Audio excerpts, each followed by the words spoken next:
আসসালামু আলাইকুম viewers, Mariam kitchen থেকে আজ আবার আপনাদের সামনে হাজির হলাম নতুন আরেকটি রেসিপি নিয়ে। আজকে আমি আপনাদেরকে করে দেখাবো টমেটো দিয়ে মাছ ভর্তা। চলুন তাহলে রেসিপিটি শুরু করি। কড়াইতে একটা মাছ দিয়ে দিলাম। আমি এখানে তেলাপিয়া মাছটা নিচ্ছি। তারপর হচ্ছে 2টা টমেটো আমি এরকম বড় বড় করে কেটে নিচ্ছি। এখানে 3টা পেঁয়াজ দিয়ে দিলাম, মাঝখানে ফালি করে দিয়ে দিচ্ছি 4-5টা কাঁচামরিচ আর দিয়ে দিলাম রসুন।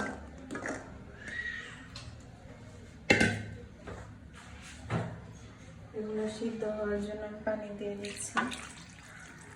অল্প পানি দিলে হয়ে যাবে, এগুলো সিদ্ধ হতে বেশি সময় লাগবে না।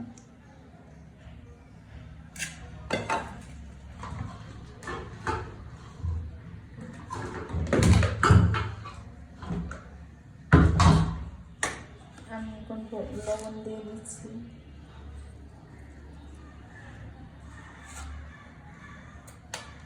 দিয়ে দিচ্ছি হলুদের গুঁড়া সামান্য পরিমাণ।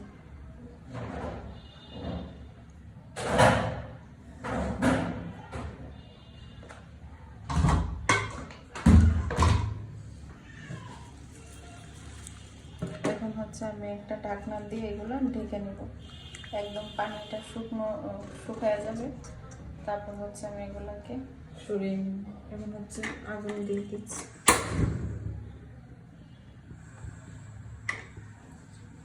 ঢাকনা দিয়ে দিলাম। মাছটা সিদ্ধ হয়ে গেছে, এখন হচ্ছে আমি ভর্তাটা করে নিব। মাছটা নিয়ে নিলাম, এখন হচ্ছে কাঁটাগুলো ছাড়িয়ে নিব। এটা যেহেতু কাঁটা কম, মাছে বেশি সময় লাগবে না আমার কাঁটা ছাড়াইতে।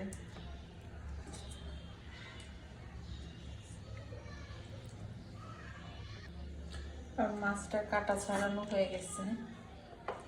এখন একে একে আমি পেঁয়াজ রসুনগুলো এখানে নিয়ে নিচ্ছি।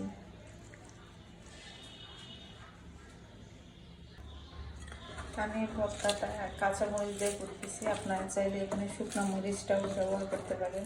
সেক্ষেত্রে শুকনো মরিচটা আগে ভেজে নেবেন।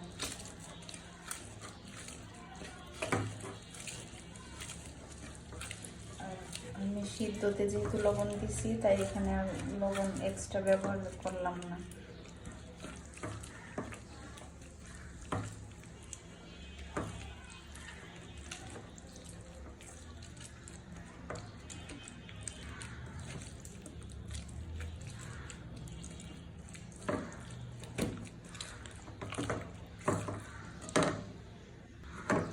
আমি হচ্ছে পেঁয়াজটাকে একটু আস্তে আস্তে রেখে দিছি, একদম পুরো ম্যাশ করিনি। এতে হচ্ছে খাওয়ার সময় যখন দাঁতের নিচে পড়বে তখন ভালো লাগবে।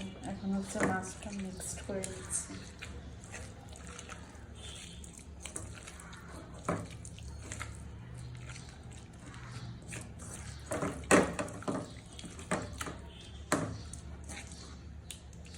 আমি এখন ধনেপাতা দিয়ে দিব।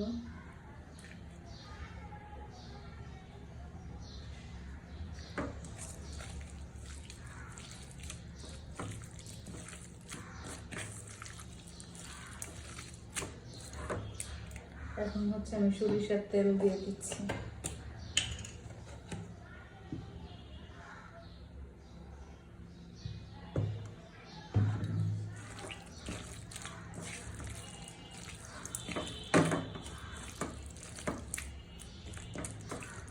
আমার ভর্তাটা রেডি। এখন হচ্ছে আমি একটা বাটিতে নিয়ে নিচ্ছি।